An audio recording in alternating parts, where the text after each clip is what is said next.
Doctor Charushila Jawade, Ayurveda panchakarma आणि योग therapist, Parbhani येथे कार्यरत आहे. आज मी ऊस तोड कामगार महिला यांच्या प्रजनन आरोग्य संबंधित स्वास्थ्याच्या दृष्टिकोनातनं, स्वास्थ्य रक्षणाच्या दृष्टिकोनातनं अगदी घरगुती आपल्या स्वयंपाकघरात किंवा अवतीभोवती घरामध्ये असणाऱ्या ज्या काही वस्तू आहेत, खाद्यपदार्थ आहेत, त्याच्यातनं कसा आरोग्य कसं चांगलं करून घ्यायचं किंवा स्वास्थ्य कसं टिकवायचं किंवा छोट्या छोट्या आजारांवर ह्या घरगुती उपलब्ध असणाऱ्या साहित्यातून कसं लाभ म्हणजे ह्या छोट्या छोट्या आजारांवर कशी मात करायची यावर मी थोडीशी माहिती सांगते. सर्वप्रथम आंबाडी ही भाजी अगदी पावसाळ्यामध्ये येते आणि सहज कुठे पण ती उपलब्ध असते. आपल्या भागामध्ये भरपूर प्रमाणात ती प्राप्त होते. आंबाडीची पानं आणि फुलं दोन्हीही अत्यंत बहुगुणी अशी आहेत. ह्याच्यामध्ये आंबाडीमध्ये अत्यंत आंबट असते आणि ही आंबट असल्यामुळे यावर जंतुसंसर्ग किंवा कीड ही लागत नाही. त्यामुळे पावसाळ्यामध्ये आपण इतर पालेभाज्या खात नाही, पण आंबाडीची भाजी तुम्ही अगदी सुरक्षितपणे खाऊ शकतात. तर आंबाडीच्या भाज्यामध्ये फोलिक ॲसिड खूप प्रचूर मात्रेत आहे, त्याच्यानंतर लोह खूप प्रचूर मात्रेत आहे आणि व्हिटॅमिन बी हे सुद्धा खूप प्रचूर मात्रेत आहे. त्यामुळे जर आंबाडीची भाजी त्याची तुम्ही भाकरी पण करू शकतात. आपण बघतो महालक्ष्म्यांनासुद्धा आपण आंबाडीची भाजी ही केल्या जाते, ज्वारीच्या कण्या लावून वगैरे. त्याला नैवेद्यामध्ये तिला लक्ष्मीलासुद्धा ही भाजी प्रिय आहे. तर याच्यामागे हेच कारण आहे, ती अत्यंत आरोग्यदायी आहे. तुम्ही आदिवासी भागांमध्ये पाहिलात तर ह्या आंबाडीच्या भाजीचा खूप सेवन केलं जातं आणि त्या महिला अत्यंत काटक असतात. हे आपण पाहिलं. तर आपण सुद्धा आंबाडीची भाजी सीझन पावसाळ्यामध्ये तर घ्यायचीच, पण त्यावेळी ती साठवूनही ठेवायची. तिला सावलीमध्ये वाळवून त्याची बेगमी करून पण ठेवू शकतात, तिची पावडर करून ठेवू शकतात. मग अधूनमधून तुम्ही आंबाडीची भाकरी किंवा आंबाडीचा पाण्यामध्ये उकळून काढा, ते जर पिला तर पोटाचं आरोग्य सुधारतं. त्याच्यानंतर एक छानसं पेय तुम्हाला त्याच्यातनं मिळतं, त्याच्यातनं अनेक पोषक तत्व तुम्हाला मिळतात. तर अशा प्रकारे आंबाडीच्या भाज्या मग तुम्ही पराठ्यांमध्ये वगैरे पण टाकू शकतात किंवा त्याचं बेसन किंवा पिठलं वगैरे किंवा काही वरणांमध्ये डाळ भाज्या वगैरे पण तुम्ही अशा पद्धतीने करू शकतात. तर आंबाडीच्या भाजीचं अशाच पद्धतीने तुम्ही बाकीच्या भाज्यासुद्धा, मेथी वगैरे आहे तीसुद्धा अशा पद्धतीने तुम्ही वापरू शकतात. आता पालेभाज्यांमध्ये लोहतत्व भरपूर आहे, व्हिटॅमिन बी आहे आणि नंतर त्याच्यामध्ये फॉलिक ॲसिडचं प्रमाणही भरपूर आहे. त्यानंतर असाच अत्यंत आरोग्यदायी असा पदार्थ, स्त्रियांचं महिलांचं आरोग्य सुधारण्याचं, स्वास्थ्य, दीर्घायुष्य आणि सौंदर्य ह्या सर्वांगीण दृष्टिकोनातनं आहाळीव आपल्याकडे फक्त बाळंतपणामध्येच खाल्ला जातं.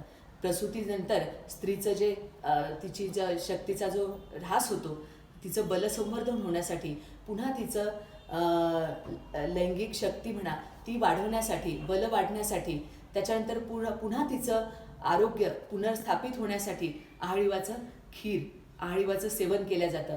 पण आहाळीवाबद्दल खूप मिथ्स आहे, ती उष्णच असते असं असते, पण माफक प्रमाणात जर तुम्ही खाल्लं तर त्याचा खूप फायदा होऊ शकतो. तर आहाळीवामध्ये लोहतत्व खूप आहे, कॅल्शियमचं प्रमाण खूप आहे. त्याच्यानंतर आंबाडी आणि आहाळीव हे दोन्ही कॅन्सरचा धोका सुद्धा याच्यापुढे टळू शकतो. कॅन्सरला प्रतिबंधक सुद्धा आहेत हे दोन्ही खाद्यपदार्थ. आहाळीवची खीर ही तुम्ही सेवन करू शकता. आहाळीव हलकंसं भाजून घ्यायचं, त्याची पावडर करायची आणि मग त्याला थोडंसं पाण्यामध्ये अर्धा तास भिजू घालायचं आणि मग नंतर त्याला शिजवून घ्यायचं. त्याच्यामध्ये थोडं दूध घालायचं आणि गूळ किंवा साखर घालून त्याचा एक वाटीभर रोज त्याचं जर खीर घेतली तर तुमचा तो छान नाश्ताही होऊ शकतो आणि त्याच्यातनं तुम्हाला कॅल्शियम मिळतं, आयर्न मिळतं आणि त्याच्यानंतर तुमच्या केसांसाठी, तुमच्या त्वचेसाठी, तुमच्या पाळीविषयीच्या ज्या समस्या आहेत, गर्भाशयाच्या आरोग्यासाठी, स्तन्य प्रवृत्ती किंवा स्तनपान करणाऱ्या मातांमध्ये स्तन्य किंवा दूध वाढण्यासाठी या आहाळीवाचा उपयोग होतो. तर अधूनमधून आहाळीवाचं सेवनसुद्धा, लहान मुलींमध्ये उंची वाढण्यासाठी सुद्धा आहाळीवाचा नक्कीच उपयोग होतो. त्यानंतर हळदसुद्धा आपण तिखट मिठाचा डबा असतो त्यामध्ये हळद असतेच. आपल्या स्वयंपाकातला हा प्रमुख घटक आहे. हळद ही अत्यंत आरोग्यदायी आहे. ही जंतुनाशक आहे. संसर्गजन्य रोगांपासून ही आपलं रक्षण करते. तसंच प्रतिकारशक्तीसुद्धा वाढवते. हळदीच्या सेवनाने त्वचेचं आरोग्यसुद्धा सुधारतं, कांतिमान होतं, अनेक त्वचारोगसुद्धा टळू शकतात. हळद ही रक्तशुद्धीकर आहे. वर्ण किंवा म्हणजे तुमचा रंग, कांती सुधारणारी आहे. अनेक संसर्गजन्य आजारांपासून तुमचं रक्षण करणारी आहे. तर आणि सगळ्यात महत्त्वाचं म्हणजे कॅन्सर प्रतिबंधक आहे. तर हळद ही रोज सकाळी थोडंसं गरम पाणी करायचं एका कपामध्ये, अर्धा कप, आणि त्याच्यामध्ये छोटा चमचा हळद घालायची आणि त्यामध्ये तुम्ही साखर किंवा गूळ घालून ते पिऊ शकतात. सर्दी, कफाचे विकार, तोंड येणं, छाले येणं, घसा बसणं, आवाज बंद होणं, त्याच्यानंतर टॉन्सिल्स येणं, याच्यामध्ये सुद्धा खूप फायदा होतो. हळद, मध, गरम पाणी आणि थोडंसं मीठ यांनी जर गुळण्या केल्या तर त्यांनी तुमच्या तोंडात आलेले फोडं आणि टॉन्सिल्स वगैरे, गळा बसणं, गळा दुखणं, हे आवाज बसणं, यामध्ये पण खूप लाभ होतो. तसंच हळद आणि तूप जर तुम्ही मूळव्याधीवर लावलं तर तुमचे मूळव्याधीचे कोंबसुद्धा कमी होऊन जातात. एका टबमध्ये गरम पाण्यामध्ये जर हळद टाकली आणि त्या मूळव्याध असेल तर, आणि त्या टबमध्ये जर बसलं तर मूळव्याधी त्या जागेला शेक बसतो आणि हळूहळू मूळव्याधीवरची जी सूज आहे किंवा तो कोंब कमी होण्यासाठी खूप फायदा होतो. कुठल्याही जखमेवर रक्तस्राव होत असताना त्याच्यामध्ये जंतुसंसर्ग होऊ नये म्हणून हळद, तूप आणि मध जर लावलं तर त्यांनीसुद्धा खूप लाभ होतो. हळदीचा लेप तुम्ही चेहऱ्याला वगैरे लावला, हळद, दूध, तर त्यांनी चेहऱ्याची जी त्वचा असते त्याचंसुद्धा आरोग्य सुधारतं. त्यानंतर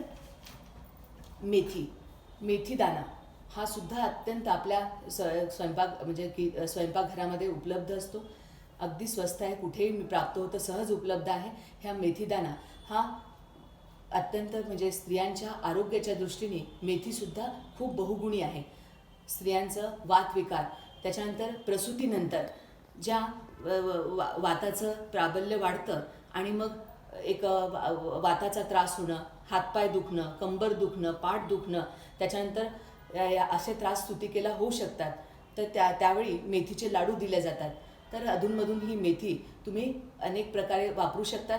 एक तर रात्रभर मेथी पाण्यामध्ये भिजू घालावी आणि सकाळी उकळून ते पाणी पिऊन घ्यावं आणि उरलेली जी मेथी असते भिजलेली ती तुम्ही भाज्यांमध्ये किंवा वरण्यामध्ये वापरू शकता. किंवा मेथीची पावडर करून ठेवून द्यावी आणि तुम्ही जे काही भाकरी करतात किंवा तुम्ही काही धपाटे करतात किंवा भाज्या करतात त्याच्यामध्ये जर मेथीची पूड टाकली तर ते तुम्हाला अनेक ती वेदनाशामकसुद्धा आहे. त्यामुळे गुडघ्यांचं दुखणं, सांध्यांचं दुखणं, पोट दुखणं, गॅसेस होणं याच्यामध्ये पण खूप फायदा होतो आणि केसांचं गळणं याच्यामध्ये पण खूप फायदा होतो. स्त्रियांचे जे काही विशेष हे पाळीसंबंधीचे विकार आहे त्याच्यामध्ये सुद्धा मेथीदाणा हा खूप घेणं फायद्याचं ठरतं. त्यानंतर शेवग्याच्या शेंगा, शेवग्याचा पाला हा असाच सहज उपलब्ध आहे.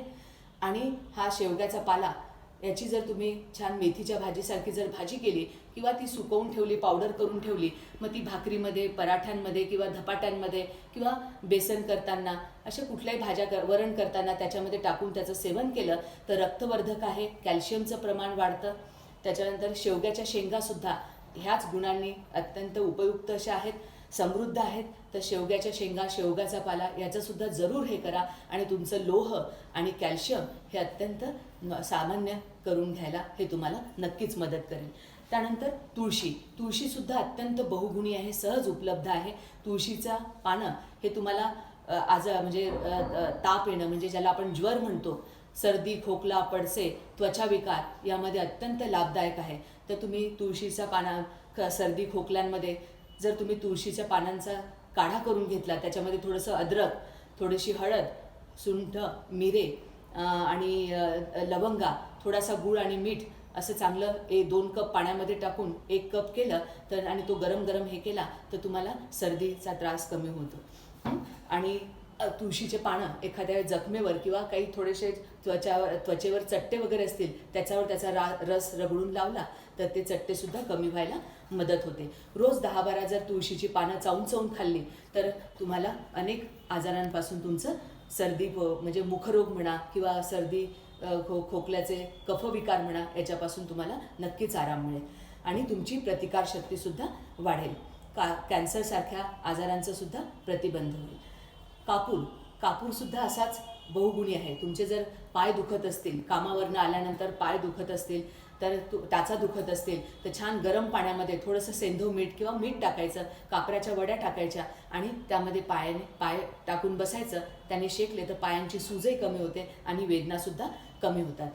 दात घासण्यासाठी सगळं सोपा उपाय, अगदी नियमितपणे सकाळ संध्याकाळ किंवा रात्री झोपताना जर तुम्ही सोडा आणि मीठ किंवा नुसतं खाण्याचा सोडा याने दात घासले किंवा खाण्याचा सोडा आणि मीठ असं एकत्र करून मिश्रण त्याने जर दात घासले तर तुमचं हिरड्यांचं आरोग्य सुधारतं. त्याच्यानंतर तुमच्या दात चमकदार होतात, दातांवरचा पिवळेपणा कमी होतो, तोंडाचा वास येणं हे सुद्धा, मुखदुर्गंधी हे सुद्धा कमी होते. त्यानंतर जवस, तीळ आणि कारळं हे सुद्धा अत्यंत तुम्हाला सहज उपलब्ध आहे, घरामध्ये असतंच. कारळामध्ये खूप लोहतत्व आहे.